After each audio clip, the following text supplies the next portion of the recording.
Poison Rana. Like the wise man once said, don't start nothing, won't be nothing. I can't believe it's come to this. I thought we were cool. We've shared Korean barbecue together. We've walked around stupid in the streets of Tokyo together, drinking strong zeros.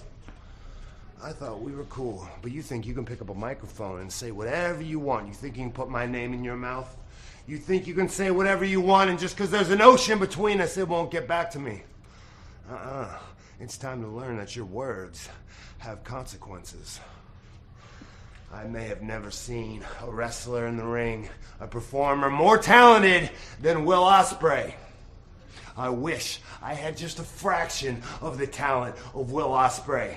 But it might be time to beat some humility into Will Ospreay, because he's walking around acting, talking like a clown. And there's no faster way to learn humility than to have to vomit up your own teeth after they get knocked down your throat.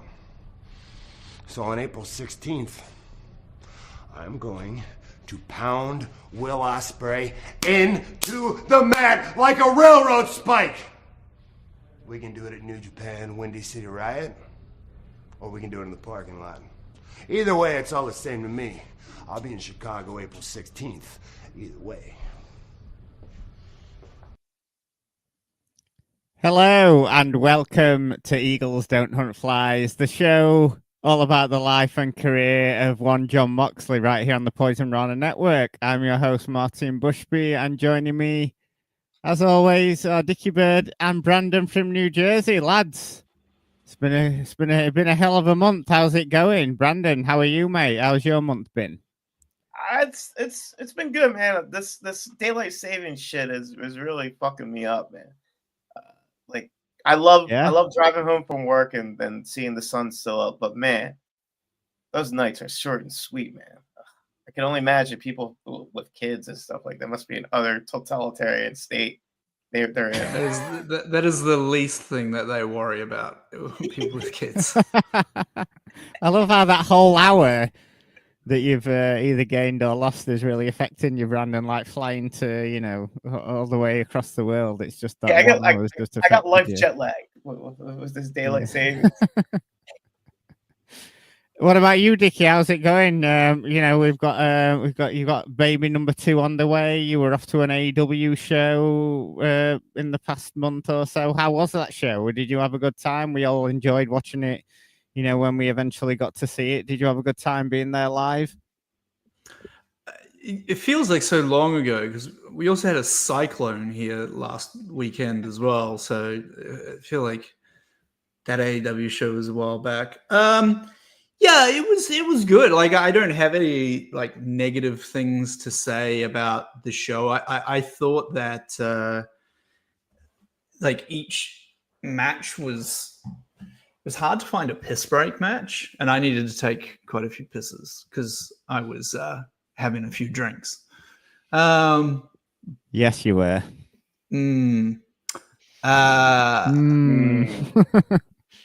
But the venue was absolutely woeful. They need to bomb that building completely. Wow. Oh, well, I mean, for sure. Anyone who lives in Brisbane would completely and utterly agree. Like, this is not like where the Westland bombings, right? Just people not in the building, right?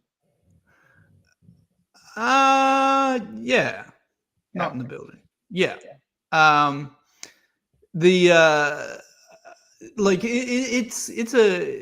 It's kind of used as our secondary. It's like an arena. So if you think about the place that they were originally going to be was, let's say, the Sky Dome, in terms of it was an arena, it's not an arena, a stadium. This would be our version of the Scotiabank. So it still has name acts, musical acts that maybe aren't big enough to sell out a stadium. But that's actually quite a lot of international acts. The problem is the location is ridiculous. It is out of the way. It has not been renovated in 30 years. So anyone listening to this who happened to go to the show, who maybe doesn't live in Brisbane, shout out Rory. who I met. Shout out Sam Brown, who I met. The carpet is straight out of the 80s. Like, you can tell that nothing's been done to this place. So if you're not going to renovate it, blow it the fuck up, build a new one. You know, I pay taxes, even though taxes are a fraud and they don't actually fund the government. I sound like a crazy person now, but the point is, okay, you are wearing orange, aren't you? All right, sorry, I'll rephrase that. Don't worry about my taxes. Just print some more money from the fucking money printer and build another fucking stadium, another arena in the city, for God's sakes. And then everything would have been much, much better. So that was my only real gripe with the whole thing. We're supposed to be having the Olympics here in 2032. So like, what the fuck is taking you guys so long? Like, get your shit together. By then? Look, if you really want to know my opinion, I don't think the Olympics will actually take place here in 2032. I think that's something we'll have, kind of like how the Commonwealth Games was supposed to take place in Melbourne a few years ago, and then they were like, you know what, this actually costs us too much money. We don't want to see it later. You might have a better chance of having the Lap Olympics than the Summer Olympics. Am I right? I feel like we're in Dickie's conspiracy corner right here. The Olympics. Oh, I know. He is in a corner of his house, though. Am I right? Taxes really go. Well, it's this weird thing where during the pandemic, they were like, hey, who wants the Olympics? And every country was like, no, too expensive. We don't want it. And Brisbane was like, we'll take it. And then now they're like, oh, shit. We have to build like all this stuff, and we don't really want to, and it's going to cost a lot of money. So, wait, who's the Olympic mascot for Brisbane? Syphilis? The Olympic mascot is it's Ray Gun now, really, isn't it? Yeah.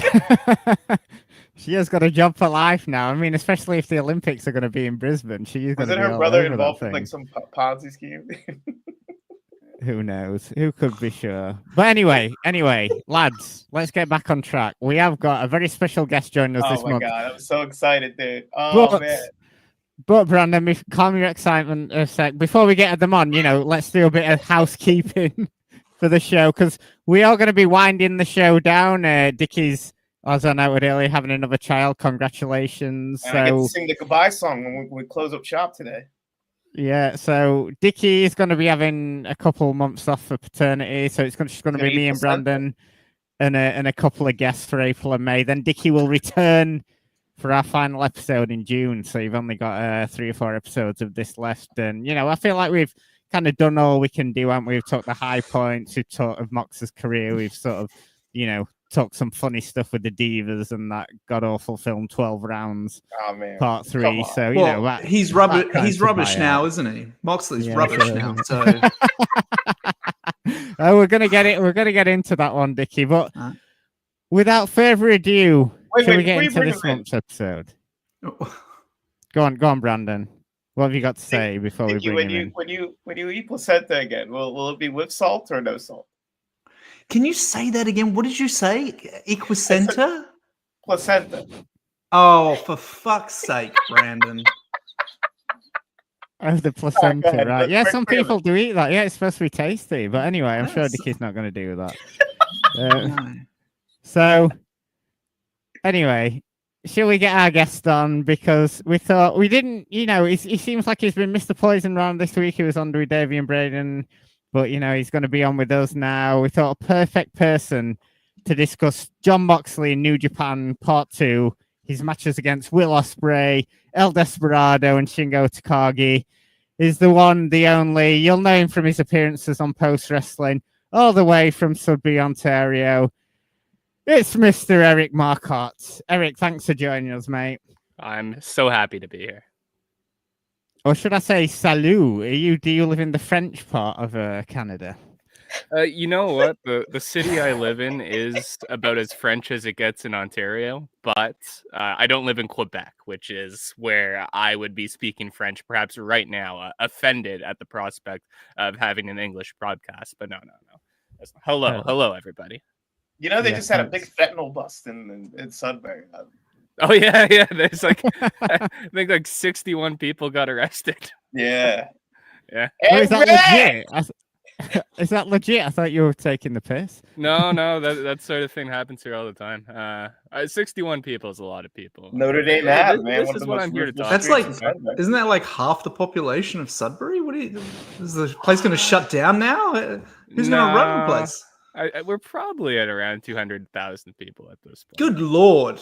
Yeah, it's a very big place. Like land wise, it's gigantic. It's just and you don't have Uber in a place that has 200,000 people. This is very strange to me. See, when you said that Uber wasn't in Sudbury, I just thought it was like I don't have Uber in Sudbury. But 50 fucking people live in this town, so that's why I just.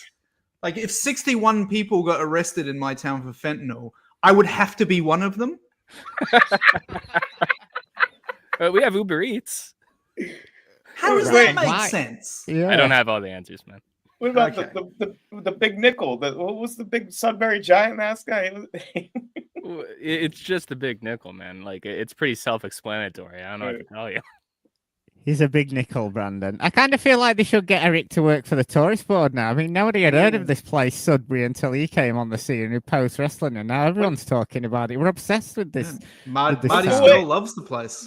With the way Eric walks around, he's like a walking Google map with the way he walks around his city.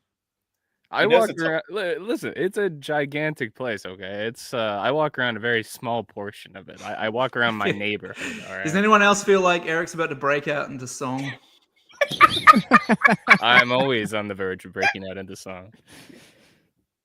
Aren't we all? But great to have you on, mate. Thank you so much for taking the time, because we are here to talk about MOX in New Japan Part 2. But, lads, before we get into the good stuff, we have to talk a bit of modern stuff, you know. And as of recording this, we are a few days removed from MOX versus Cope at AEW Revolution 2025.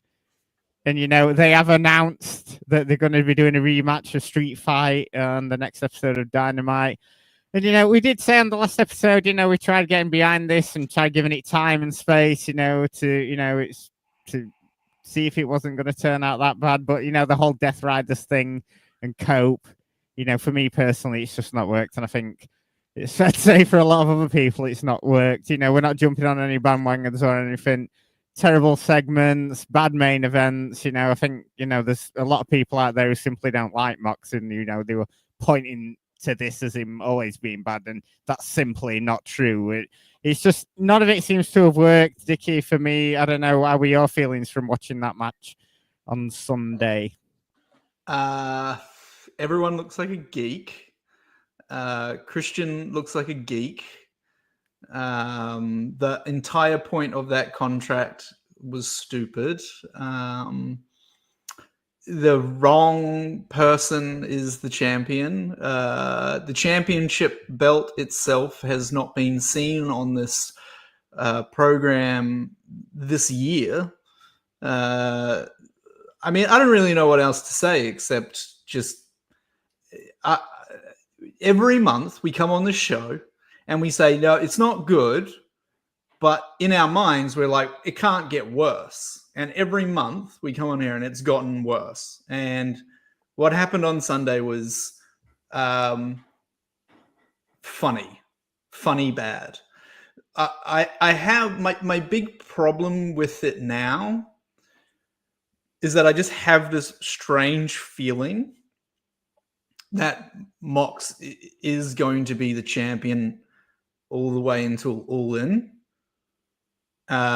Just simply because surely like if AEW reverses course here and is like, oh no, we made a big mistake and Copeland's got to be the champion, that's why we're doing the rematch or whatever, it's just like, just follow through with the thing, which is, you know, the new guy is supposed to win and take, you know, it's got to be Will Ospreay that beats the big bad, right?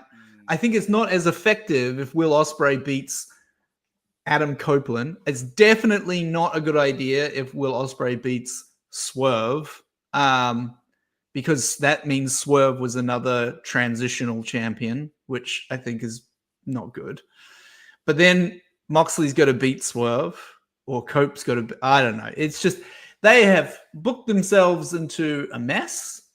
But I don't know anything, because the last time I was out here, I said it's definitely going to be Cope winning, so they can do Cope and Christian.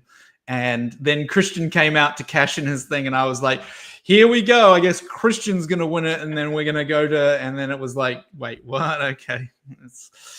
Vince Russo is back, is all I guess I'll say. Baby. It does feel like Vince Russo's back, doesn't it? But Brandon, do you feel like, maybe Swerve can, kickstart something into this, or we're going to wait for Ospreay to maybe beat Moxley like Dickie just said there, or, how can we get out of this now? I mean, even worse when you think about it. I mean, it would be a good moment. What if they wait till whatever show's happening in London at the end of August for Ospreay to beat Moxley? I mean, we'd be waiting even longer then, wouldn't we, for Ospreay to get his big title win? But what are your thoughts on the match against Cope and how we can sort of like improve on this from now on? Does Mox need to take some time off? What do we need to do with Mox if we're booking him? You're not talking to Eric. You're talking to Brandon, because Eric didn't watch any of this. That's a lot to take in what you just asked me. No, I think Moxley will probably win come the street fight, and then I guess Swerve. You don't think Swerve will take the belt off of Moxley's hands for Dynasty? I think it'd be better if it was Ospreay, wouldn't it? Well, wouldn't you save that for All in Texas then? Well, that's what was set up this past week, was right. Ospreay pointing to the Temu WrestleMania sign and saying, this is where I'm going to call my shot. He's just basically saying, I'm going to challenge for it, and it could be a number of 3 different people who have it. So, like, yeah. So I think Moxley will probably win the street fight, and then he'll probably get dethroned in Philadelphia for Dynasty, and then we're getting the Swerve and Will Ospreay rematch for All in Texas. I mean, you got to get your big superstars, your big hosses to that big venue. So I think that's the road that's laid for that. So I think that's the way the scenario is going to play out.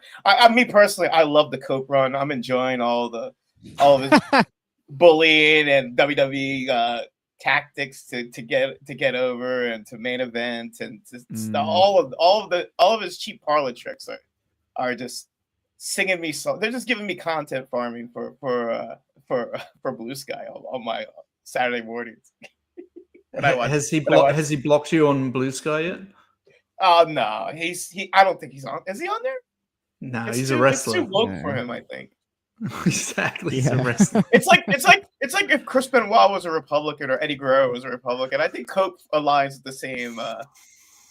the same dark politics. So, and he is a North Carolinian, so I think he aligns with. I think surely he's a proud Canadian. He should be fighting against America now. He should be leading the charge. He's lived in the States way too long, man. I don't know, bro.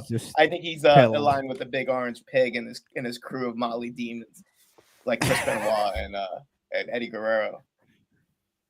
Right, Eric.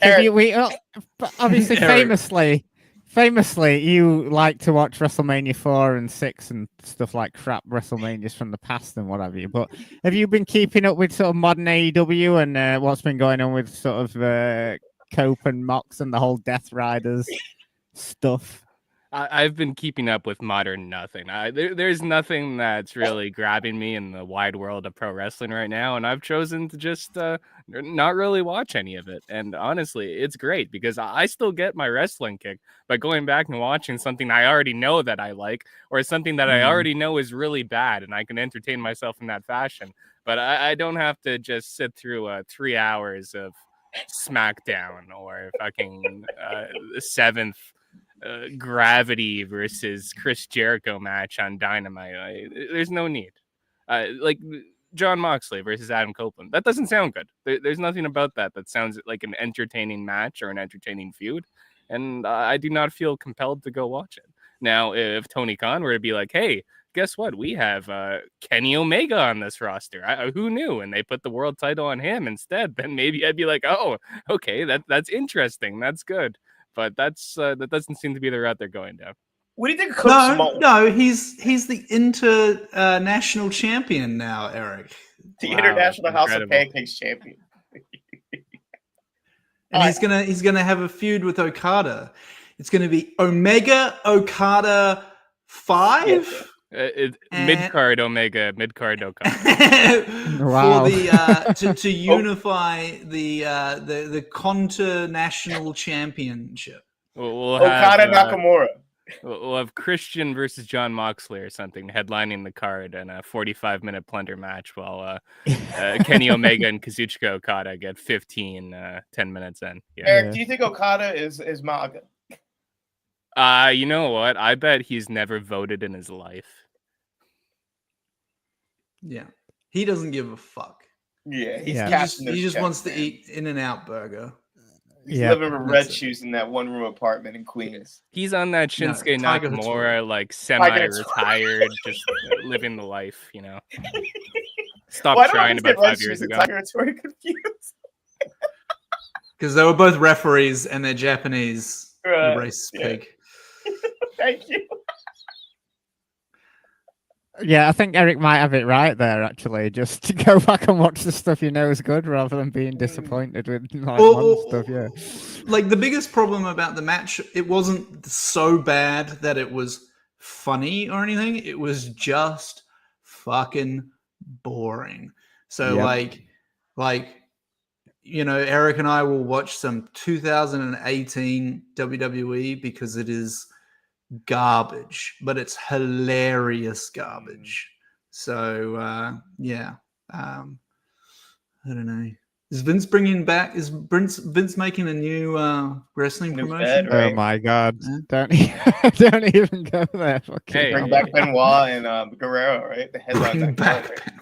There's a lot of great old wrestling there that I recommend people take a nice deep dive back into. You know what? Once Eagles Don't Hunt Flies reaches its conclusion, I suggest that you all sit down and you do a Triple H Reign of Terror podcast covering all of his matches from 2002 to 2005. You'll have a great time.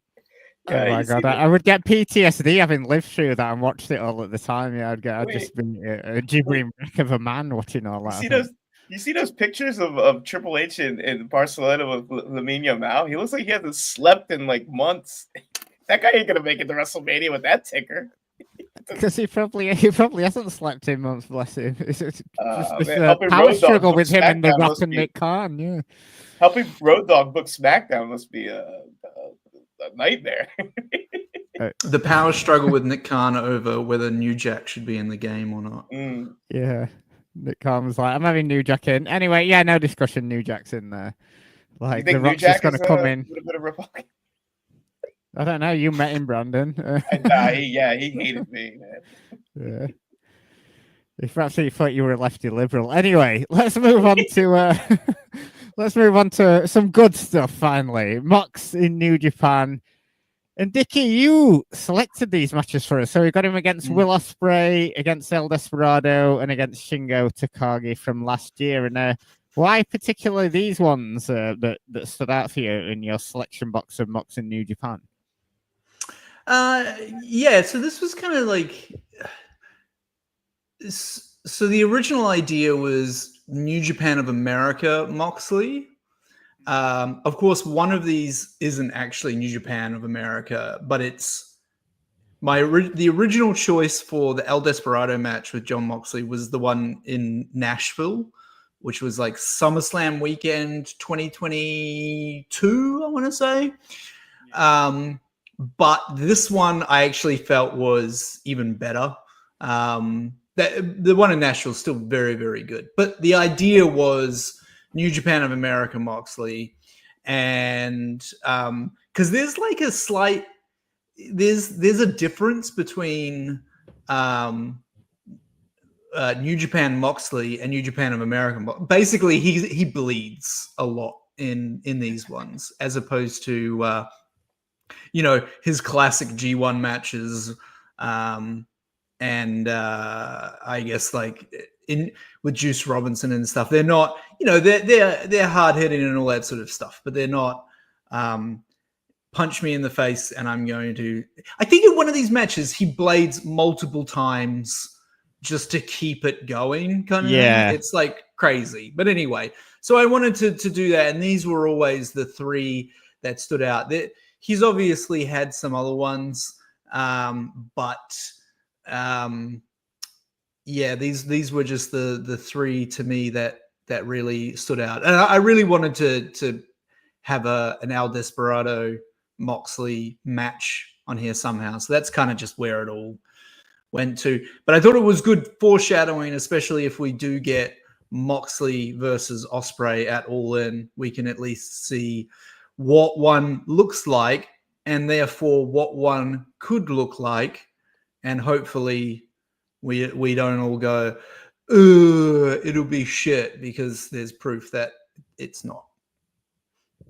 Yeah, it's wild to me that they've only had one singles match against each other. Because obviously they had the three-way at Wrestle Kingdom, didn't they, with Finlay Jr. And but this is their only singles match.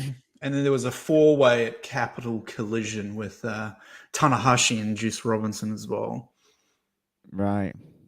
Got you. So anyway, on to this first one. It's Windy City Riot on April the 16th, 2022 at the Odeum Expo Center in Villa Park, Chicago, which is quite a mouthful. Brandon, have you ever been to the Odeum? What was it? Sorry, I just knew that's what you were going to say next. I was going to say, Brandon, any facts about Chicago? He's like our tour guide of the USA. Home of the Bear, Shameless, the Cubs. Shameless. Oh, it's Shameless. a shame. Lobster head. Whatever you say. That's it. I've never been, man. Never been. You've never been to, that is a lie. You've never been to Chicago. Never been to the great state of Illinois. Wow. Yeah. Oh dear. It's on a bucket list whenever it's safe to fly again. Safe to what? Oh yeah. No, the SpaceX have taken over. Anyway. Oh yeah, you really trust these companies with booking our flight travel? Well, you're telling me, mate, I'm flying to Vegas in about a month. Yeah, I'd rather have Vince looking Russo very book good. our Yeah. flights than SpaceX. What about you, Eric? Have you ever been to Chicago? Not that far of a drive, is it? Yeah, not in the cards, man. Chicago, Manitoba. Yeah, he is. I don't think any Canadian should be going to the United States for any reason for the foreseeable future. What about Let's hockey? fucking go. If you go to the States, just stay there. Wow. Battle lines are drawn there for Eric. Don't bother coming back. Anyway, so around this time, we are in 2022. This is around the time that MOX has formed the Blackpool Combat Club with Danielson and Regal. Remember Regal like being their dad in that whole thing? It was fucking hilarious. What a time. And Ospreay hasn't quite signed with AEW yet. He's just lost the IWGP Heavyweight title at Wrestle Kingdom 16 to Okada. It was kind of that thing where they had did they have two titles and they kind of unified them, didn't they, at Wrestle Kingdom 16 in one of their bangers. I sent you the link with Japanese comms on this one because who can be asked with Kevin Kelly in the year 2025? Really? Damn, I watched it with the English commentary because I had it previously purchased. I don't know about everyone else. Right. Was Kevin Kelly doing good work on that one then, Dickie? What's quite funny is that every single one of these matches we had basically at least 6 different commentators. I think it actually 7. I think Filthy Tom was on one of them, but yeah, he was rubbish. Kevin Kelly. Yep. So never. I thought he was overrated. But anyway, packed out house for this one. Looks like a cracking venue for wrestling, and packed it out for this one. And as Mox is making his entrance through the crowd, Ospreay meets him and they smash each other with forearms and punches before Mox lariats Ospreay over the barricade and then tosses him into the ring, allowing the match to actually start here. And Mox starts targeting Ospreay's back with knees and kicks, and we get a loud chop from Ospreay, which takes Mox to the outside, allowing Ospreay to hit a Phoenix Splash from the top rope. So we get our first spectacular move from Ospreay here. Always spectacular moves from him. What do we feel about Ospreay's chops, though, Brandon? Do you feel like he's got a good-looking chop? Oh, he would be perfect at a steakhouse, man, with those chops. Dude. Michelin 5-star. Like they look very lethal and choppy, like the waters in the ocean as the tides rise and the waves correct. Oh, keep going. It just reminded me seeing Ospreay's chops in this match because I can't remember quite. It was a New Japan Red Pro event I was at like years ago. I remember it was one of the ones they did in the it was like an ice skating arena, and they just covered it over and put a wrestling ring on top of it. And in the meet and greet, they had everyone lined up in a row, and Ospreay was charging fans to be chopped by him. And we saw quite a few red chests walking out of there. I don't know how much he was charging. He was obviously asking them if they had any heart conditions or whatever. So he didn't want a lawsuit or anything. And they had a line of wrestlers, and I looked over at this line of wrestlers while Ospreay was larking about doing this. And right at the end, you just had Ishii and Walter sat there just looking absolutely fucking disgusted. I think some fan even went up to Walter and was like, "Oh, how much for a chop?" And he was like, "I'd fucking kill you, mate. Piss off." So, would you take a chop from Walter and Ishii at the same time? Like for $5. $5? Let's raise the bar here a bit. Fucking juice to the gills, Walter. You have to pay them. They're not paying you. That's the gimmick. Eric would, because I would pay for it and send him the ticket. Just like the Sonata meet and greet, right, Eric? Yeah, and he would have to do it. And he would. Yeah, I'd do it. I don't care. Bare-chested or with a shirt on? Bare-chested. Oh, wow. Yeah. No V-neck. No V-neck shirt. Right. I'm glad we cleared that up. I don't think that could ever happen now. Perhaps he should have been at the show that I was at. Maybe could have got it happening. But anyway, back to the match. And Mox sends Ospreay over the timekeeper's table, and there's the members of the United Empire. Remember that like little faction that Ospreay had in New Japan? They start chatting shit to Mox. We got Jeff Cobb, Aussie Open, WWE superstar Jeff Cobb. Yeah, and Kyle Fletcher looking a bit skinnier than he does these days. He had that shitty fucking undercut as well, then, didn't he? Both Kyle Fletcher and Mark Davis have put on quite a bit of weight since this. Some good, some bad, right? Some good, some not so good. I was shocked to see Mark Davis. I'm like, you actually look like you're wearing reasonably normal clothes, and like.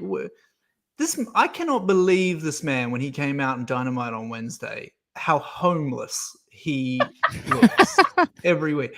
Like I feel like I'm able to kind of say this because I live in the country that he's from. There's no cultural excuse to look like that. This is not, you know what I mean? It's not like I'm saying this and then someone's going to say like, oh, well, in Australia, like wearing a oversized hoodie and bicycle shorts is actually, whatever. Like he just looks like shit. And how do you look worse when you now have a job at a fucking major wrestling company? I don't. He looked like he was one of the people that were busted for fentanyl in Sudbury. It's funny. Yeah, I don't think he's upped his ring gear since like I saw him wrestling regularly in England about 7 or 8 years ago. I'm sure he's still got the same fucking ring gear since then. But it was funny because it was always seen as he was going to be the breakout of them two. But because when Fletcher was super skinny, but now he's obviously beefed up and he's the breakout one. All it takes is one injury, man. They forget about you, man. Well, I know, Brandon. Yeah, it's just life for you, isn't it? Don't get so anyway, they're jaw-jacking at Mox on the outside, and this gives Ospreay a chance to hurl a chair square into Mox's forehead. And we've got, as Dickie said, then Mox bleeds in all three of these matches, I think. And we've got the solid cut on Mox's forehead. And Back in the ring, Ospreay's working the wound, smears some of Mox's blood on his own forehead and chest. Disgusting. And Mox has got blood in his eyes. He's burst the gushery. He can't even see. He's got so much blood in his eyes and can't connect with the forearms he's trying to hit Ospreay with. And Ospreay capitalizes by biting again on Mox's forehead, making the cut even worse. And then Mox and Ospreay start exchanging chops here, more chops. And then Ospreay hits a big spinning backbreaker for a 2 count. And Mox counters an Oscutter attempt with a release German. He then drop kicks Ospreay to the outside. And Ospreay returns to the ring with a forehead cut of his own. He got cut on the outside of the ring. And Mox starts biting Ospreay's head, making it gush even more. And sends him flying with a release suplex. They start exchanging more forearms before Moxley counters a Pip Cheerio springboard with a big forearm. And Mox goes for the first Death Rider of the match on the apron, but Ospreay quickly gets up onto the ring post, hits an Oscutter from the top rope on the apron, and then Mox is tossed onto the commentary desk. Ospreay climbs to the top. Remember, these Japanese unbreakable tables. Hits a massive flying elbow drop across the barricade, smashing Mox through the table here, Dickie, and this looked absolutely spectacular. I remember watching this match at the time, but oh boy, we got some big moments in this match, didn't we? So by the end of me watching these 3 matches, I've totally lost track of the table spots because there were so many. Some didn't break, some were spectacular, some were kind of like a limp dick kind of thing, and then but this one. Yeah, so at least this one's in America. So the tables, like these Japanese tables, it's crazy that like they use them because they just don't explode the same way that American tables do. Like it's a feature, not a bug, you know, that they just explode like this. So you know, it was good. Then Ospreay makes tables so small, man. Why can't they just get normal tables? Like, come on, dude. Like, bro. Perhaps that is a normal table over there, Brandon. Everything has to be fucking American size, mate. God, I've seen. Look, I saw the Jiro Dreams of Sushi documentary. They have normal size tables. Come on, dude.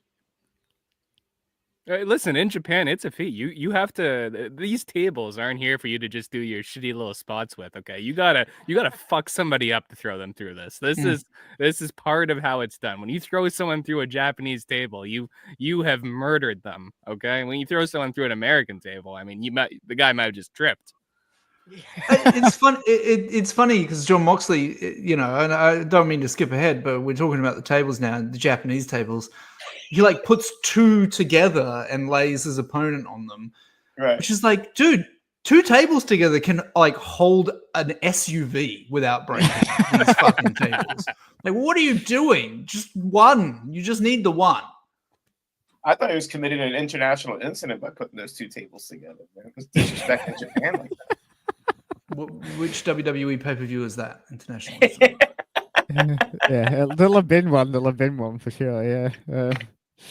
Anyway, so Ospreay, after that spectacular move, Ospreay makes his way back to the ring, and Mox makes it back for the 10 count. Just literally, as the announcers counting 10, Mox makes it back into the ring. Then we get a springboard dropkick, sets up a shooting star press for another 2 count. Ospreay then goes for another Oscutter, but Mox snatches him out of the air and hits the non-elevated Death Rider. But Ospreay's immediately back up and hits a hidden blade, and they're both out with the crowd going crazy. They struggle to their knees, and both men start punching the other's bloody foreheads and dish out exchanges of lariats, which drops them both to the ground. And then Mox hits a pile driver. And you know that's kind of we're getting to the ending sequence when Mox hits that pile driver. And Ospreay is up. It's a lariat into a carry it over powerbomb just for 2. Mox then ducks a hidden blade and hammers at Ospreay's shoulder from behind with elbows. Ospreay then ducks out of a suplex attempt and hits another Oscutter for 2. Ospreay starts pounding at Mox with forearms left and right, but Mox counters another hidden blade attempt with a massive lariat. He hits a curb stomp for 2. Everyone's like, ooh, an old Seth Rollins move. And Ospreay flips out of a Death Rider, hits a Spanish Fly for 2, and connects with the Hidden Blade for another 2. So not a near falls towards the end of this match. Mox escapes a Stormbreaker attempt, hits a Death Rider, but retains the hold, and then hits a massive elevated Death Rider. Ospreay seemingly kicks out exactly on the 3 count, but it's called by the referee for the bell, awarding Mox the victory. Mox immediately starts locking in a choke on Ospreay, who taps even more as Mox's music is being played. And then amidst all this confusion, Mox just turns around and hits a Death Rider on the referee just for good measure, because why not? The ref got in the way. He deserved a Death Rider. He did. So he earned it. He did. Excellent match. I remember watching that at the time, but watching this back, I thought it was Ospreay. I mean, Mox was having a great 2022. I mean, he got voted Observer Wrestler of the Year, if that means anything to you. And this was one of the best. And Ospreay could have a good match with a broom, couldn't he? Only singles match they've had. And I thoroughly enjoyed this one. What say you, Eric? Was this one that you'd watched at the time, or was this the first time watching it? No, I watched all of these as they aired. I thought this was just an absolutely phenomenal match. I mean, Jon Moxley at his very best, and I mean, for Will Ospreay, it was Monday, right? But I thought the dynamic here was fairly interesting too, given that one of the rare times where it'd be Ospreay as the heel against Moxley as the babyface, which is probably the opposite of how that dynamic would ideally go. I don't think Will Ospreay was a fantastic heel, to be honest with you. I don't think his style was suited for it, but he's so good at what he does. He's a hard hitter, and this entire match was great. The finish a bit fucked. That kind of took something away from it, I'd say, but in general, I think this is one of Jon Moxley's best matches. Period. How do you feel about his heel music? I honestly love Will Ospreay's heel music. Okay, it's like "Bring It Down" by Gods of the Zenith or something like that. Zenith of Can the you Gods. sing it for us? It's like, bring it down to the ashes, fill the skies, bring it down to take back the night. It goes something like that. I love it. All right, now do Batista. Next time. Okay. What about you, Brandon? What were your thoughts on this match? Oh, I thought this match rocked, dude. One of my favorite Moxley matches.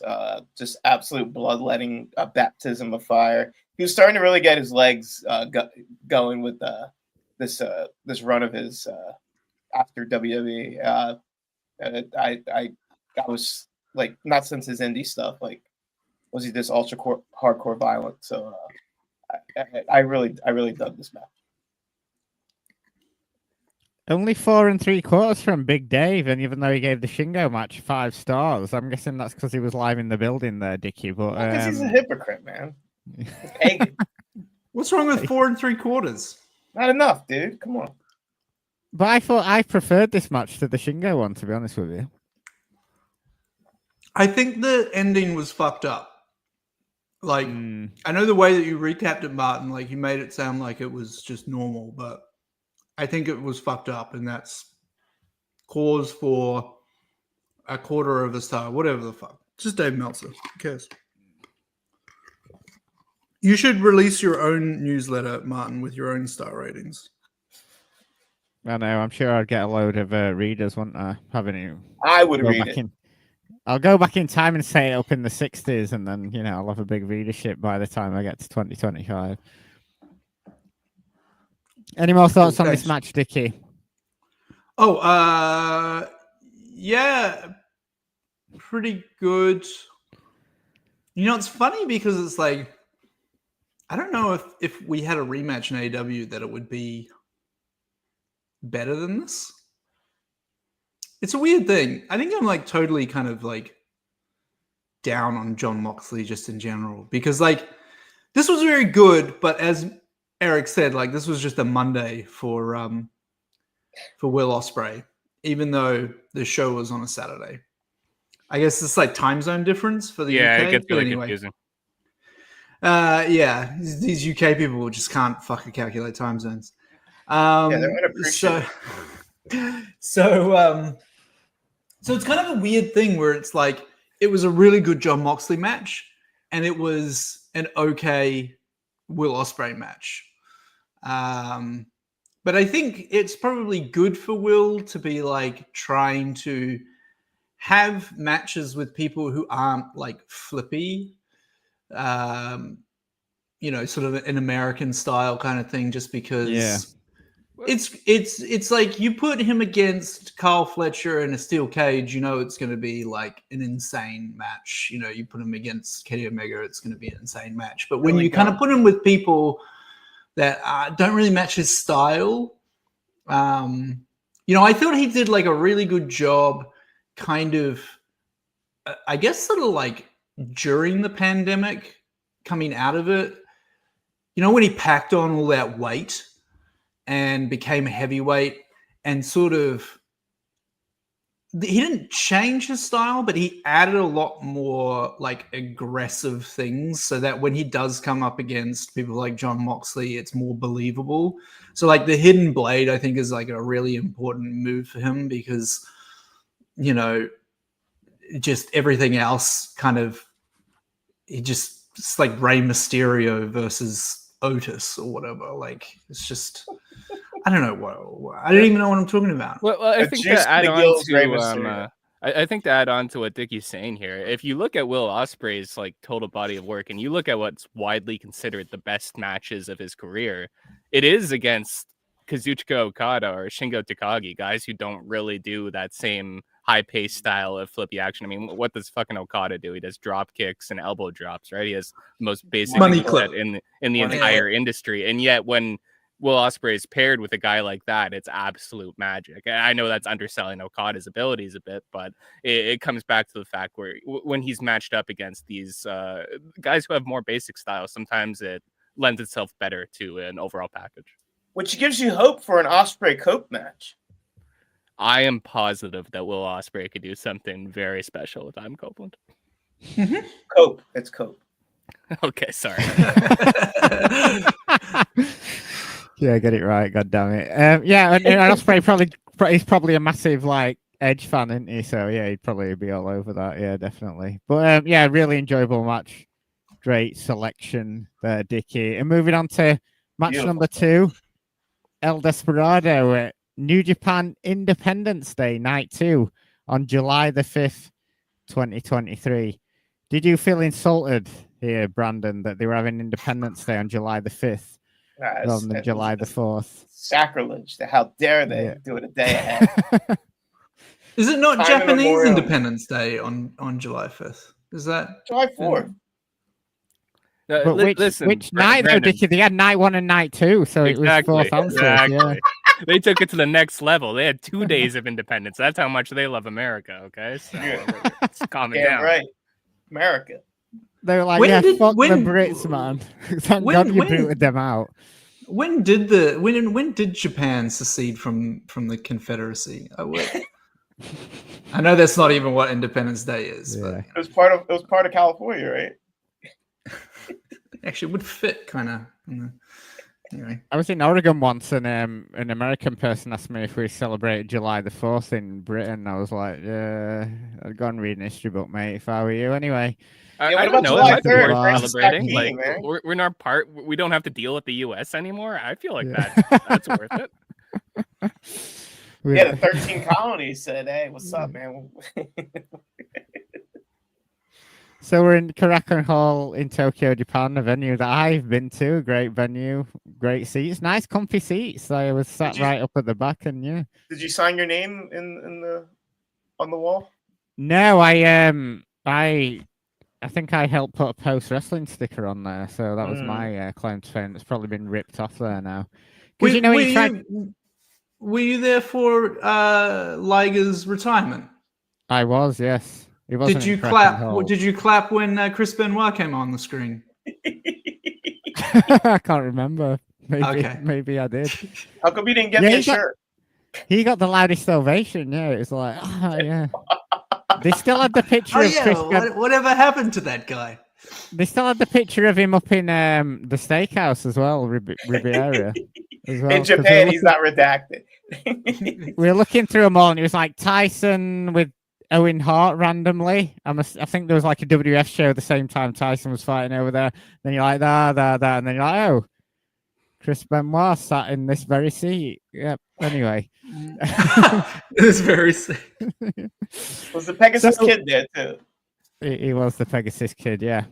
So story with this one is apparently I was doing some research on this. El Desperado was a big fan of death matches, but hadn't done too many. So around 2019, he had one with the deathmatch legend Jun Kasai, and he was like, "Yeah, I really enjoyed that." And fast forward, and then night one saw Mox team with Homicide to take on Despy and Jun Kasai in a tag team match, and then for night two, the match that we're going to be reviewing, Mox challenged El Desperado to a final death match. It sounds very Mortal Kombat, that final death match, with Mox further teaching Despy the ways of the death match. So we had Ian Riccaboni and Chris Charlton on commentary for this one. And Ian Riccaboni, really like him. I think he's good. Always been good on Ring of Honor and stuff. So I enjoyed his commentary on this one. Solid human being. He is a very solid human being, Brandon. Very correct there. And we've got barbed wire boards set up in the corners of the ring, and we've got a bit of basic brawling to start. Moxley does his dive through the ropes. Bless him. Never looks the best, that does it. His suicide dive, bless him, Moxley. But he keeps.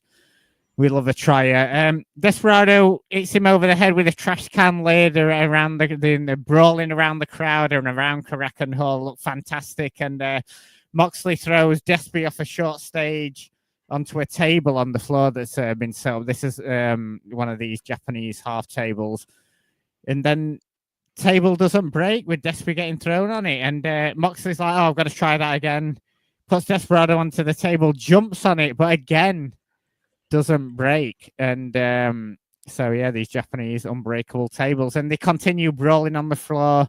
Moxley hits a body slam across some chairs and then puts Despy's ankle into a folded chair, jumps off the apron onto it, and commentary's like, "He's Pillmanized his ankle." Obviously, Brian Pillman famous for doing the open chair and slamming someone's leg and knees onto it. And eventually they get back into the ring where Moxley repeatedly stabbed Desperado with a fork that he's randomly found at ringside. Obviously, homage to Abdullah the Butcher, one of the great deathmatch wrestlers in Japan. And he whips Desperado into the barbed wire boards with the fans chanting "Holy shit!" And I always find it weird here, Brandon, when you had the Japanese crowd doing these American chants here, because we got a few here, didn't we?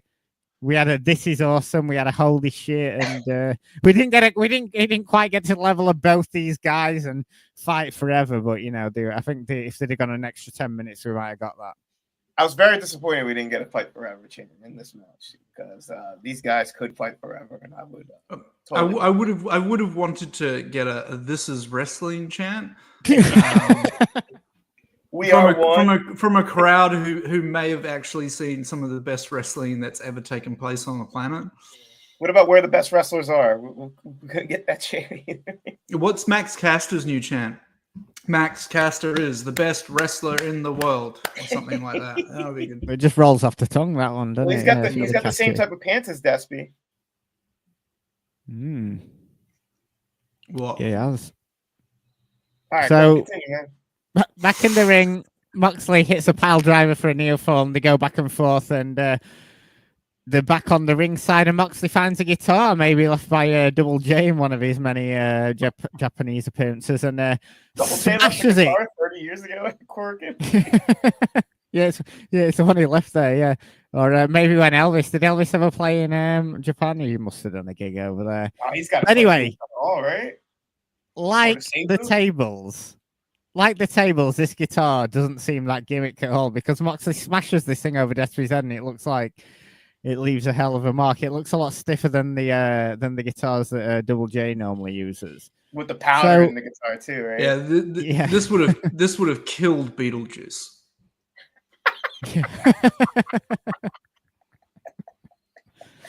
So back in the ring, Desperado whips Moxley into a different barbed wire board that's on the other side of the ring. He then gets a chair and he starts slamming it on the board, because that's still lying over Moxley's corpse after being thrown through this board. And then Desperado hits a top rope frog splash for a near fall.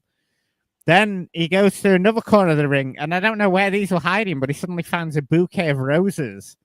And they're like, he brought it down to the ring with him, didn't he? Oh, wait, I must have missed that entrance. He brought the guitar and a bouquet of roses to the ring. Right. Okay. But I missed more importantly, what was in the roses? Well, yeah. Now he must have been going to an Italian restaurant. Before you reveal it, I would challenge anybody. Like, this would be the best thing, like showing somebody this match and then pausing it right at this point and say, okay, you got 3 guesses. What is he going to bring out of this bouquet of roses? He's got a weapon hidden in there. What's it going to be? Pizza cutter, staple gun, whatever. But sawn-off shotgun. But that's what I think of. I think of Terminator 2 with the roses and the sawn-off shotgun. But anyway, yeah, of course. Yeah, sawn-off shotgun.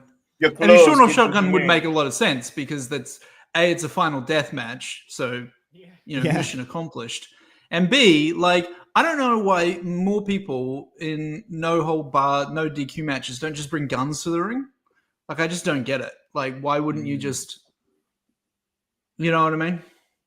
Yeah. And the other thing too is you don't even in normal matches where you could get disqualified, you would only get disqualified if you actually discharge and hit your opponent. So you could even just point the gun at them to threaten them, and you could probably win because you wouldn't get disqualified for just having it, unless it was ECW in 2007 where they disqualified people for just being around the ring. Yeah.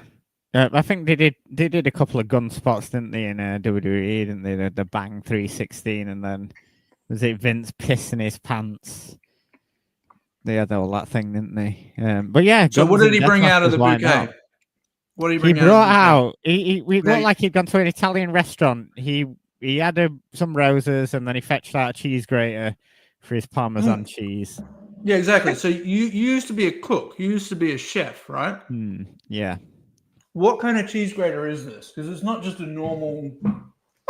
Oh, Dickie! I mean, come on! I didn't go into the weeds on cheese graters. Yeah, it's no, but it's like a flat one. Yeah, but it's like for Parmesan cheese, right? It's not like for a big block of sharp provolone or something like that. But there's a reason for this, Dickie, because I imagine a finer grater works better on Moxley's forehead, which is obviously what he goes to town on. So he definitely put a lot of thought into this. He was like, when he was at whatever store they buy cheese graters from in Japan, he was like, I need to get the finer one. So, and it worked because he started running it along Moxley's forehead and it looked absolutely disgusting. And he then set up another unbreakable table on the floor and then pulled out another barbed wire board, put that on top of it just for good measure. And he pulled Moxley out onto the ring apron and they both crashed back onto the table. So that must have been the secret to breaking the table. Both the level they go at it, go back forth through it, or, just stick a barbed wire board on it because that'll knock it through. And this is when we start getting a "This is awesome" chant from this crowd, which was brilliant. So then back in the ring, and Desperado's got some of this barbed wire. He starts wrapping it around his fist, and Moxley's like, I've got you there. I'm going to do the same. And they get on their knees and trade punches in the center of the ring, and now Moxley's bleeding from the forehead. The cheese grater kind of started it, but the barbed wire's making him bleed everywhere. And Desperado pulls out a bag of skewers. And everyone's like going, oh my God, what's he going to do with these skewers? So he breaks them in half, hands half to Moxley, and they simultaneously plant these skewers on the top of each other's heads, which looked fantastic. It's the show image for this that Dickie put together. It was a brilliant visual. Did he go to halal? Did he go to a halal place to get the skewers? Is that? You can get skewers everywhere, Brandon. That's just got to have a halal. He's a foodie, man. This guy gets all of his weapons from different sorts of restaurants. Yeah, he sure does. Yeah, he was making a kebab that night. Foodie. Yeah, hot ones with El Desperado. And then they start trading forearm shots. Moxley hits a stunner for a kneel fall. Moxley then switches to the elbow strikes to the side of the head and cranks back on Despy's head. Desperado then blocks a Death Rider and hits the Angel Wing double arm face plant for a near fall. Desperado then nails a J Driller, and then he goes for another Angel Wings, but Moxley blocks it. Moxley then nails the Death Rider double arm DDT for another near fall, and the crowd go crazy for this kick out. Moxley hits a curb stomp to the head. He had a routine, didn't he, for the end of these matches in Japan?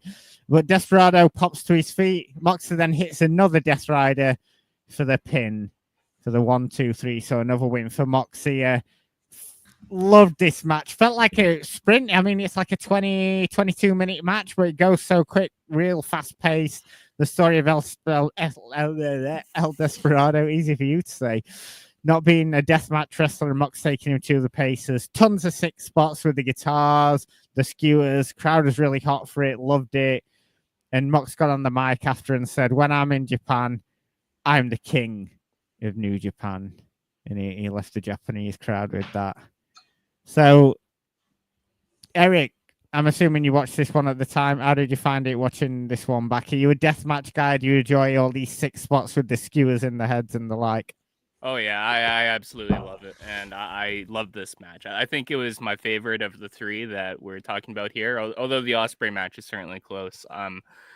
It's just Moxley in his element. El Desperado, of course, being pretty much a career-long New Japan wrestler, hasn't done a lot of these, but the handful that he's done have all been phenomenal. I mean, his death match with Jun Kasai, that's the best death match of all time, and I don't think anything even comes close. He's a really special performer who's really picked it up these last 5 years, and even though he's only wrestled Jon Moxley, 3-4 times with the tag matches and their singles matches, I put him on the upper echelon of Moxley opponents. They just have phenomenal chemistry together.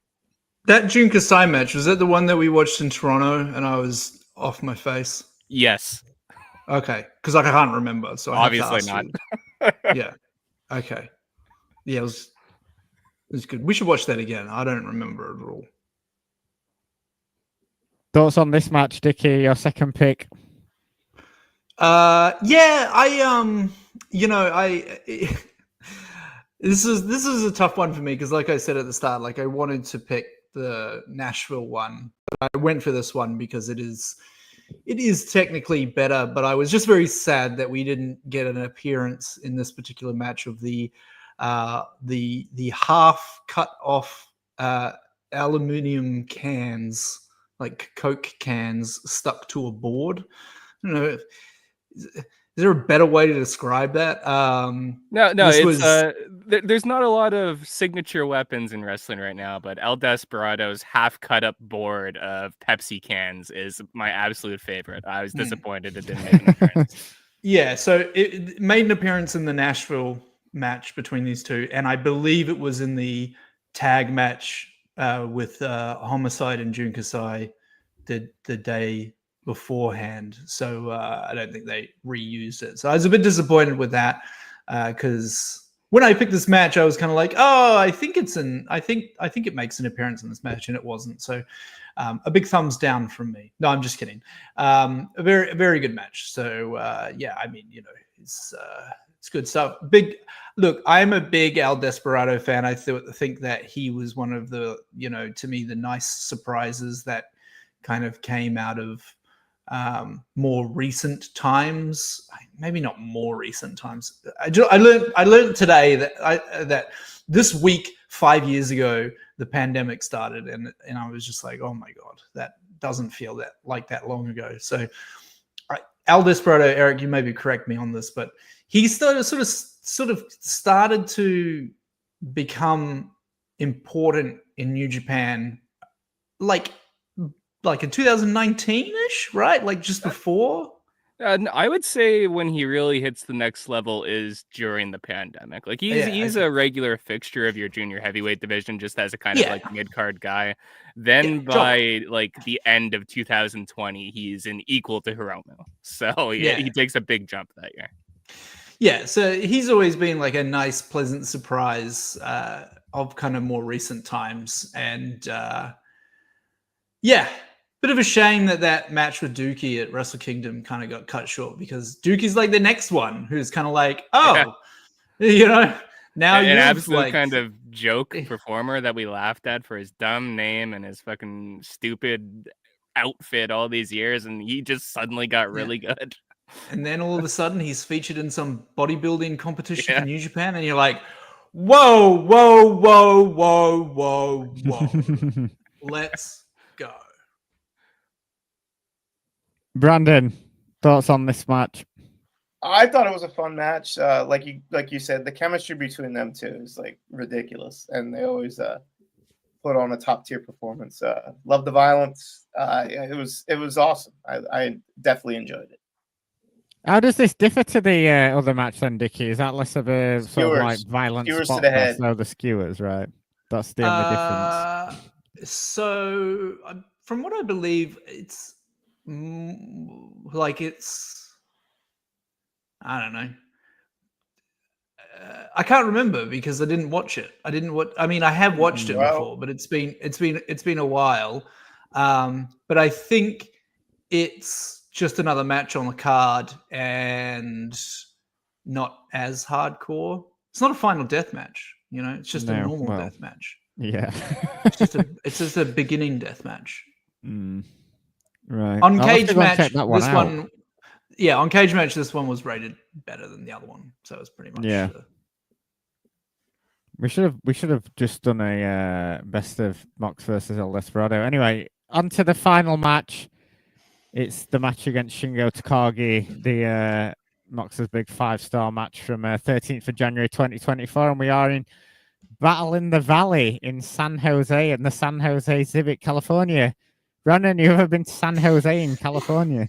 The home of Dave Meltzer. No, I have not. Bailey. Never been to that side of the world yet, but one of my other bucket list destinations when it's safe to fly. He's not invited you over for a spot of tea or anything, then? Oh, I can't wait, dude. Oh man, we're gonna tee it up. Yeah, well, is that the saying? Is that the verb, Martin, in the UK when you drink tea, you tee it up? How about that, huh? Yeah, no, I think that's enough. Someone was gonna be playing golf. If they were saying they were going to tee it up rather than go, nobody says that. Okay. So this is pretty recent. You know, Mox had just come off that 3-way with Ospreay and Finlay Jr. at Wrestle Kingdom, and then was a few months away from winning the IWGP title. And venue's a lot smaller than the first New Japan USA match that we talked about first. This kind of reminded me a bit like York Hall that a lot of Red Pro shows come from in London. It had the same setup and everything. But yeah, interesting that it was a lot smaller. So you see New Japan's sort of like popularity start waning in the US. And on commentary, we've got Vader Scott, Walker Stewart, and Tom Lawler, that is 3 people on commentary for sure. Fucking hell, all pretty bang average, weren't they? Yeah. Big Stew. Yeah, Big Stew. Shingo's out here wearing blue jeans and a white t-shirt, though. He's a proper street fight where I loved it. It's like he came out in the such a dad with his knee pads outside his jeans. Who was the guy? Who was the guy that Doink the Clown was in? Big Josh. He looked like Big Josh in those jeans. Oh, the guy who came out with the Bears at Super Bowl 1. Or yeah. He did as well. And how dare Tom Lawler, like, oh yeah, Jesus wept. Oh no, he's going on about what Shingo's wearing. It's like, Tom Lawler, if you looked what you wear in the mirror, mate, fucking hell, lay off what other people are wearing for the street fight. Bloody hell.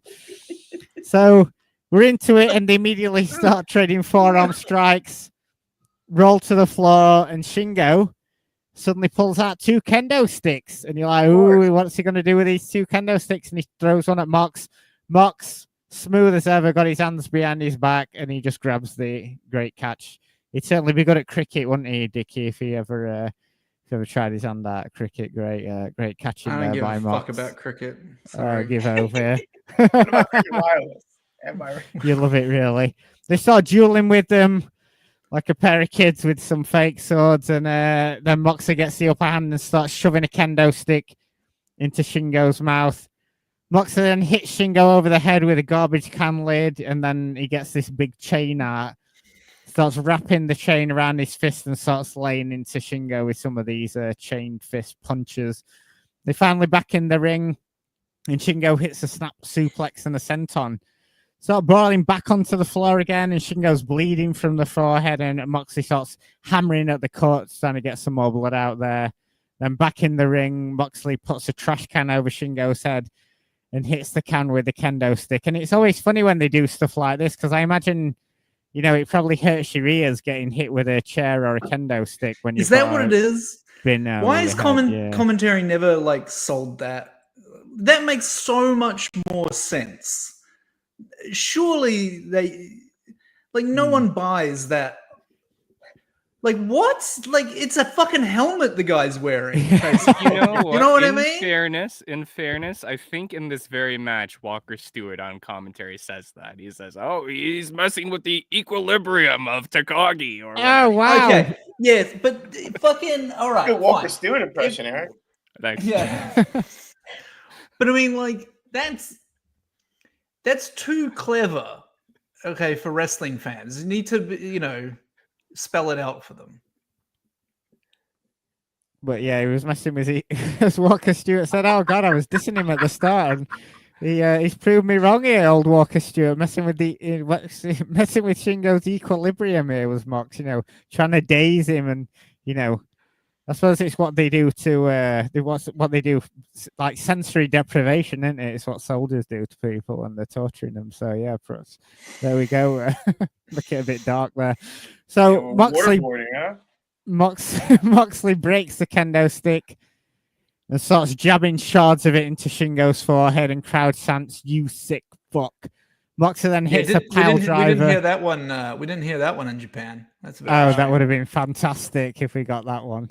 You know, you sick. Some of the ACW ones that I know Brandon probably chanted back in the day, like "You sick fuck," and she's a crack whore and all. Like, you won't get that at a Stardom show, would you? Yeah. So he hits a sliding clothesline, but Shingo pops up. Shingo then hits a short arm clothesline and a suplex. And then Moxley's back on top, starts biting the open cut on Shingo's head to try and sort of like get more of the blood out. Would chant that at a Stardom show? Well, it depends who was wrestling, Brandon. If you got Francine and them out there, I'm sure they would. They'd all get their ECW nostalgia. John sets up for a dive to the floor, but Shingo hits him with a trash can lid straight to the face. So Moxley's now bleeding too, so they're both bleeding here. Shingo then nails a top rope suplex, and we get a "This is awesome" chant. Shingo then begins hitting Mox with the elbow strikes to the side of the head, and they trade headbutts. Moxley then goes for a German suplex, and then Shingo hits back with a back suplex. So trading suplexes here. Moxley then finally hits the first Death Rider, but Shingo pops up, hits the diving forearm, and then they're both down. And then they're back on the floor. Start getting chairs from on the ring and do the old Terry Funk, Dory Funk thing, throwing the chairs in the ring. They then start dueling with the chairs, which is another thing that never looks like it does anything to anybody. It looks like two kids fighting with chairs. And Shingo then finds a chain that Mox had earlier and hits a clothesline with it wrapped around his fist. But then Moxley grabs it off him, wraps the chain around Shingo's neck, and then hangs him over the top rope with it. And it didn't look like they quite got it. It didn't look like, you know, we've seen Mox death matches before where he's hung people over the ropes and stuff, and it looks disgusting. Whereas this kind of looks like, it looks. It wasn't quite Big Boss Man Hell in a Cell, was it? The Undertaker's druid's name wasn't. Mox. What does it mean? It's symbolic. Yeah.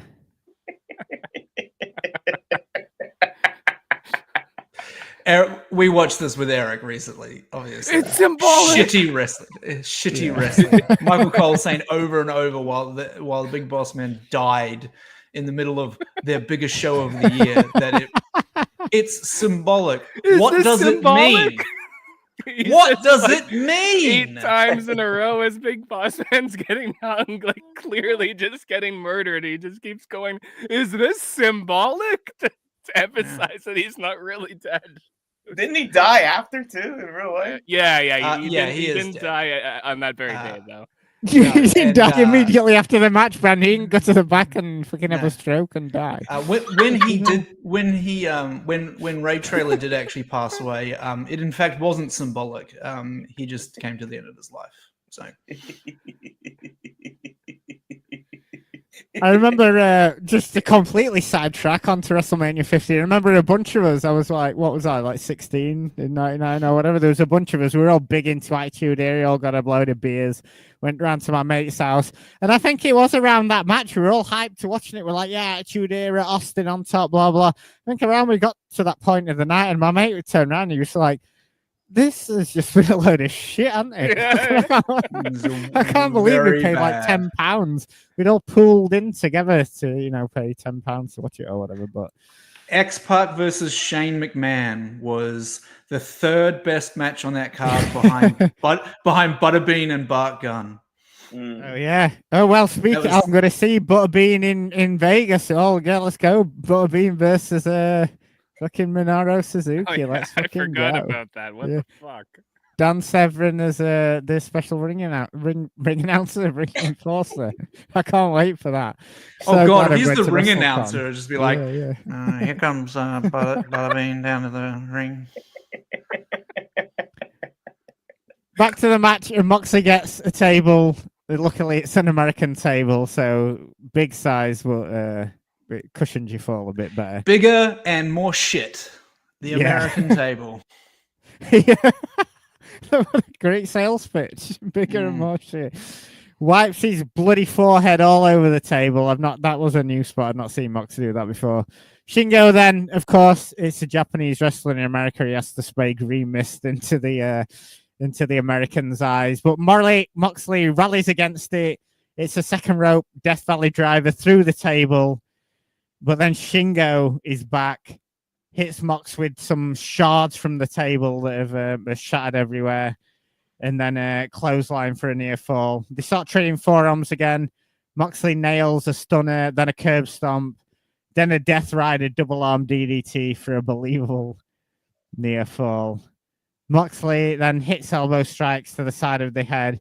He locks in a rear naked choke. And this is what Tom Lawler was asking for when he was like, oh, I heard Mox has been doing a bit of MMA lately. That's my thing. So he got really excited with the rear naked choke. He then hits a head capture suplex, but Shingo kicks out of one.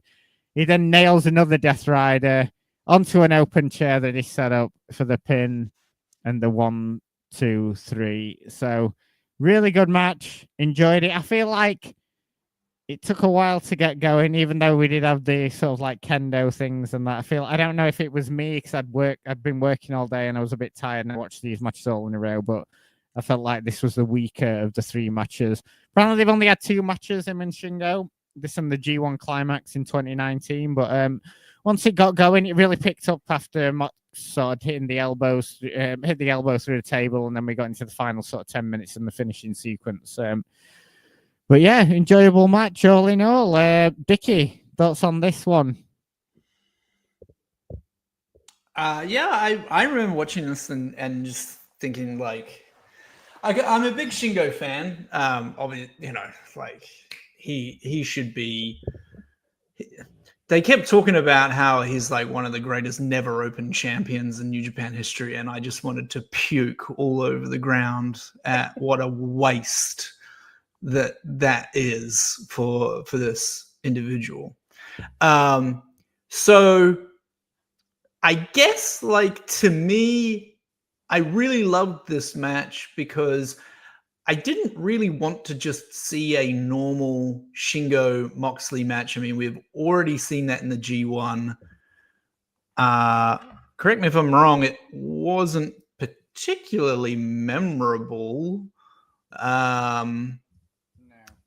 And this one was more like, okay, let's have a bit of fun with it. Let's get Shingo to be a little different. And, knee pads over jeans is very different.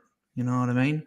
At one point in the match, he was like adjusting his belt, which is very Shingo to do, except in this setting, he has a belt and jeans on. So, he has to pull those pants up over the belly button every time, and yeah. So I like this match because it's just very different than it's very different for Shingo. All of these matches are very Jon Moxley, but these are all about the opponents rather than Jon Moxley. I mean, this is just Jon Moxley doing Jon Moxley things. So I enjoyed Shingo sort of being in Jon Moxley's element. What about you, Eric? Fan of this match? I was in the same boat as you. I thought it took a bit to get going, but once it gets going, it does get very good. I'd say counter to Dickie, I probably would have been more interested in watching a Shingo Takagi style match against Jon Moxley as opposed to a Jon Moxley style match with Shingo Takagi. They do have that match in the G1, but what is it? It's like 12 minutes. It's like towards the end of the tournament where a lot of the guys who are already eliminated aren't putting in that work anymore. I think if we saw Jon Moxley give it his all the way he did in that Will Ospreay match, I think we probably could have got an even better result with just a big Shingo Takagi styled match. But with that being said, this was very good for what it is. And it is nice to see Shingo work outside of his element for once. Yeah, definitely. It's like, yeah, like you said, it seems like it was definitely Shingo going along with what a Mox style match. So it would be interesting to see Mox trying to go along with a Shingo match. Yeah, I'd be interested to see that one. Brandon, were you a fan of this match? Is Shingo someone you're a fan of? Oh, Shingo's great. He's total aces. It's like the old Greg Hammer logic. It takes him 15 minutes to warm up, and that's exactly how this match started. It took a little while to get going, but once they started cooking, man. Well, Greg Hammer going Broadway. Greg the Hammer Valentine and Shingo Takagi wrestling soulmates. With his rhythm and blues black dye job, I would love it. A main event anywhere in the world. Is this after Jon Moxley beats up the Rock and Roll Express and Greg the Hammer Valentine and Shingo saves them and they have a match out of respect? I hope so. Book it. I mean, that'd be more interesting than Mox versus Cope for the second time. Wow. But it's a street fight. Yep. It sure is. Oh, I thought you meant if Shingo and Greg Valentine had a street fight. Yeah, that's what I thought he meant too. If Shingo and Greg Valentine had a street fight and they were wearing, and Greg had jeans and knee pads under those jeans, sign me up, man. Let's go. Plus, he's got that hair, hasn't he, Valentine? He's still got that big head of hair that, it looks great when you do a blade job and it runs through your hair. It looks fantastic.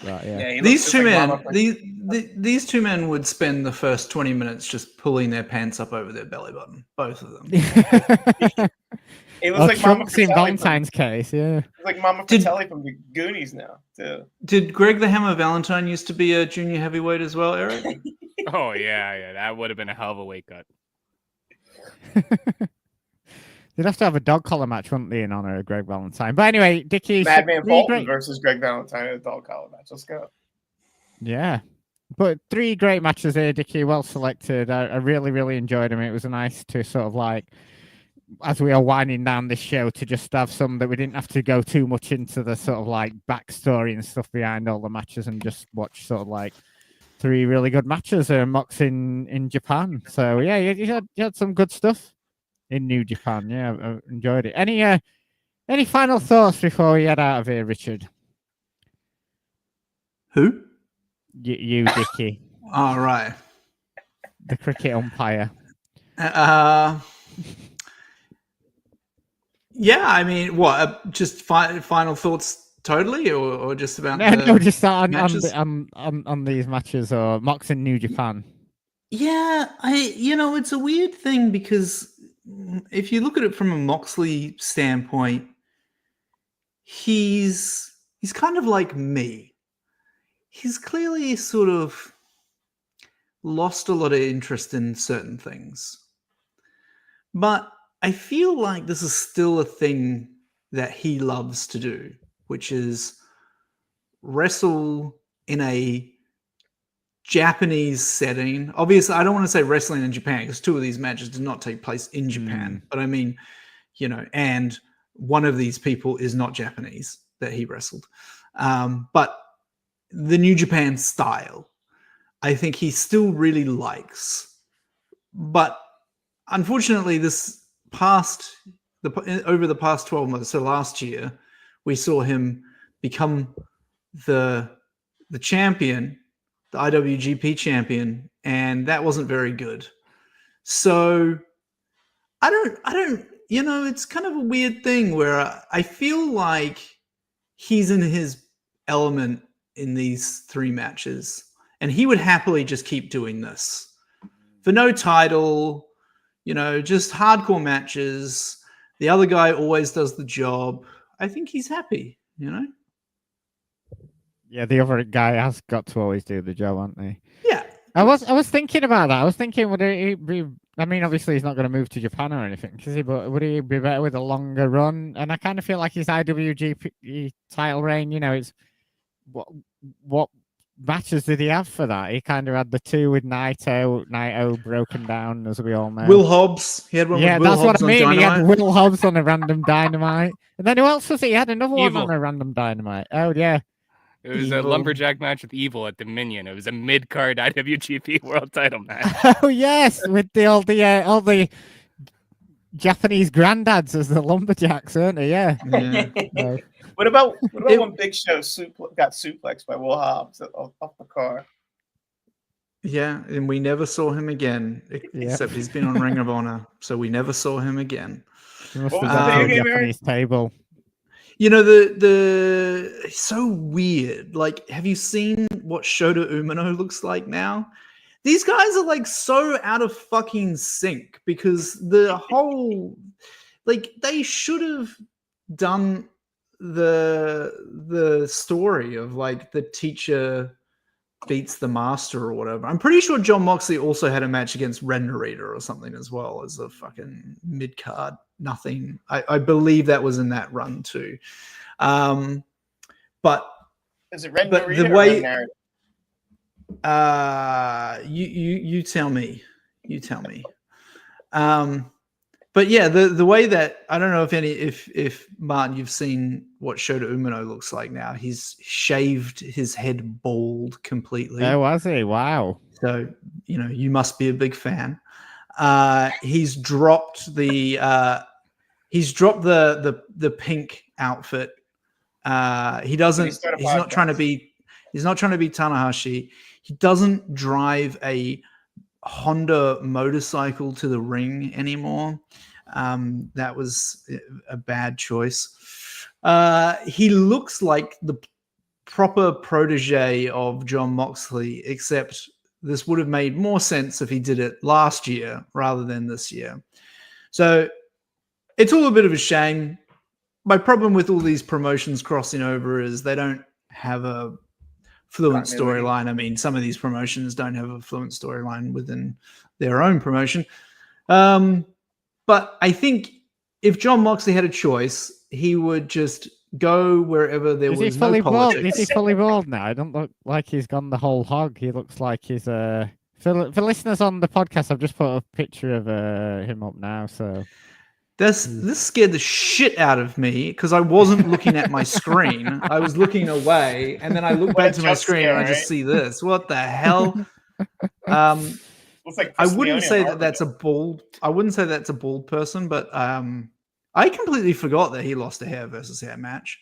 But no, that's not what he looks like. He's completely bald. He looks like Jado. Oh, I'm looking at him now. Yeah. He looks like Kane and See No Evil, right? Yeah. He looks like Jado, but less jacked and less tanned. There we go. He looks like Kane and See No Evil, right? But less jacked and more tanned.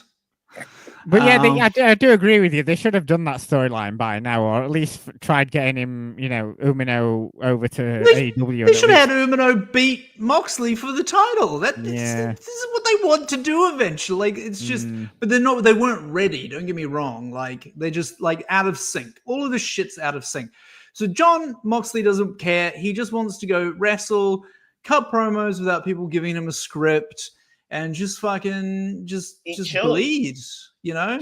Like, he tried to come up with a story that interests him in AEW, but Christian had to have a PowerPoint presentation and Jericho had to get his shit in, so it didn't work. Dark Order had to become dock workers.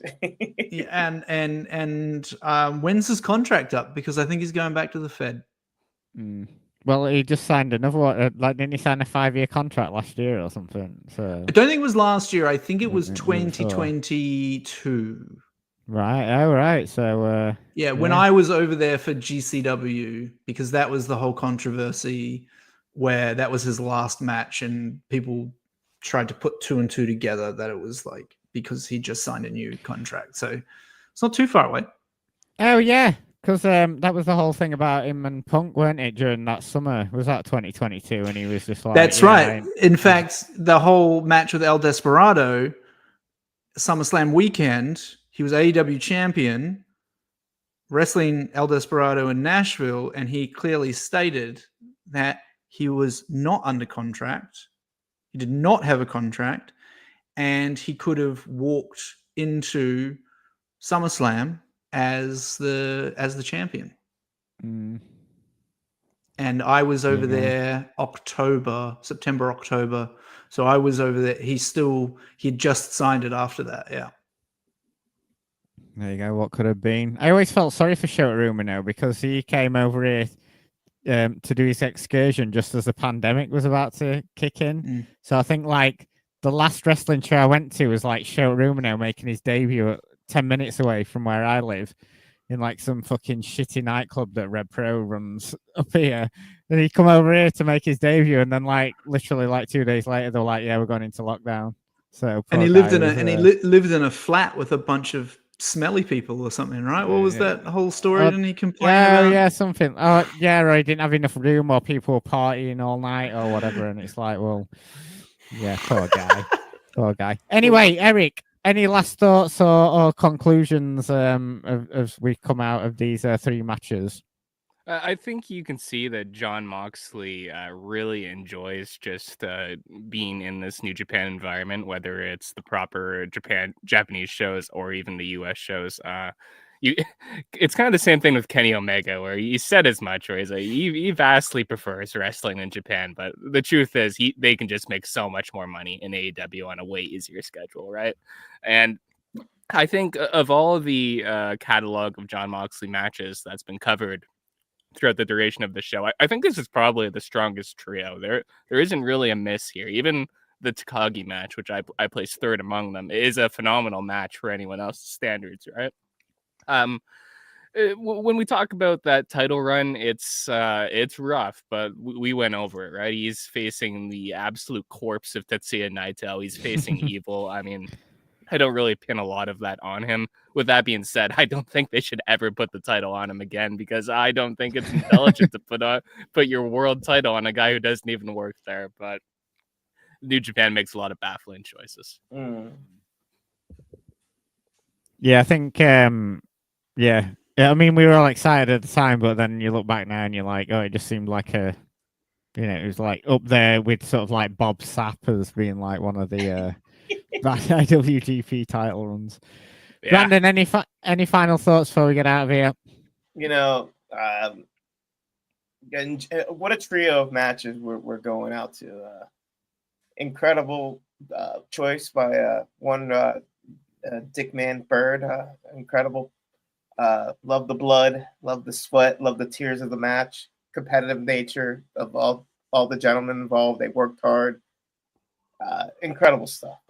I was very entertained, and just want to say thank you. No, thank you, mate. Thanks for coming on. So obviously go on. I have to, Dickie. You're going away on excursion for 2 months, and I wish. I just wanted to sing a song for you. Oh God. I can see the pain living in your eyes, and I know how hard you try. You deserve to have so much more. I can feel your heart. I sympathize, and I'll never criticize. I don't want to let you down. I don't want to lead you on. I don't want to hold you back. Where's my blood? That's all I got. Thank you. Well done. Next. Thanks, Brandon. So obviously we are on the poison. That was beautiful, Brandon. Well done, mate. Yeah, are well we going to done. get a copyright strike for that, or because that was perfect rendition? Oh yeah. So we are on the Poison Rana Network. Obviously, there's been tons of shows this past month. Eric made an appearance on the John Cena show. The Champ is here. What did you run down on that show, Eric, with Davey and Braden? We went through Mr. Cena's 7th title reign, which started in a 1-hour Iron Man match against Randy Orton before moving to a triple threat match with Triple H and Shawn Michaels before finally losing his title to Sheamus at the tail end of 2009. Phenomenal title reign. Yeah, phenomenal. Yeah, indeed. You're on there with Jack Wanan, and they were making jokes that you two are very similar because you do UFC coverage and stuff for posts and everything. Is that why you shave? I don't see it. Yeah, I think it's a lazy comparison. Okay, we're very different people who just so happen to talk about the great sport of mixed martial arts. Yes, one wears glasses and the other one doesn't. It's like Bobby Valentine in the Mets when he wore the mustache. Who's his favorite basketball team? Yeah. Definitely not the Boston Celtics. He's probably a Raptors fan. It adds up. Yeah, you went to TU, right? Sorry, what? TU. I don't know. Perhaps when you do a podcast of Jack went on, you can ask him. Yeah, I know. Eric's not like his fucking biographer, Brandon. Eric, why are you acting so standoffish, man? Here we go. Let's go. Because I've changed. I'm a different man. I woke up on the wrong side of the bed, okay?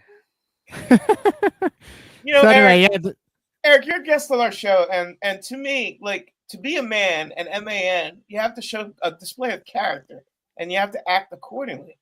And thus, being a man requires 2 foundations and 2 tenets. 1, you have to shave. And 2, you have to sing a song to Dickie apparently on your way out. That's the goodbye song. Second one, yeah. All right, go ahead, Dickie. Mark. So anyway, yeah, we've got Eric's appearance there on the Champ is here, and Braden and Davey have been doing a lot of films this month. Yeah, they had the Godfather Part 2, I think, reviewed that, so that's all up on the Patreon, only $5 a month. Find it poisonrunner.ca. Cena and B Detroit, I'm sure will be back around again with their show, and obviously Cena. Obviously shot in the dark, and big up Cena. He was there on Raw. Him and his child at MSG were holding up the sign. He looked fantastic. And yeah, Dickie Chop Tees. Are you still plugging that, or you don't care anymore?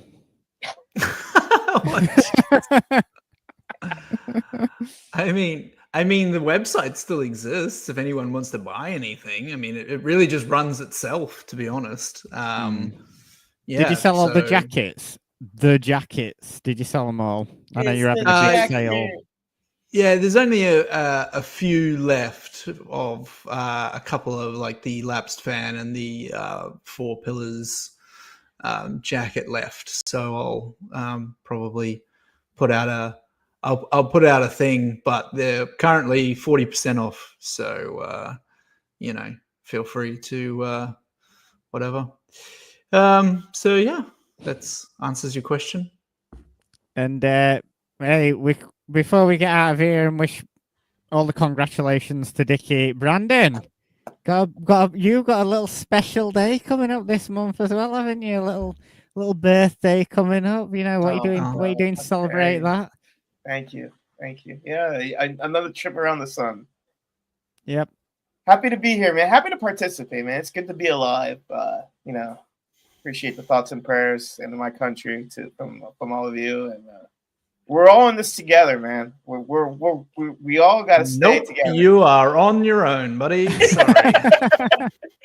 I'm swimming to your horse farm if shit goes afoul. I got my passport's ready.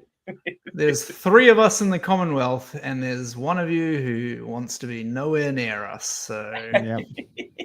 Happy 4th of July, Brandon. Eric will take me, right, Eric? Right, Rick? No comment. Yeah. Right, Martin? Anyways, happy birthday to you, Brandon. Thank Many you. happy Happy birthday, returns, Eric. mate. Thank you, Kings. Yep.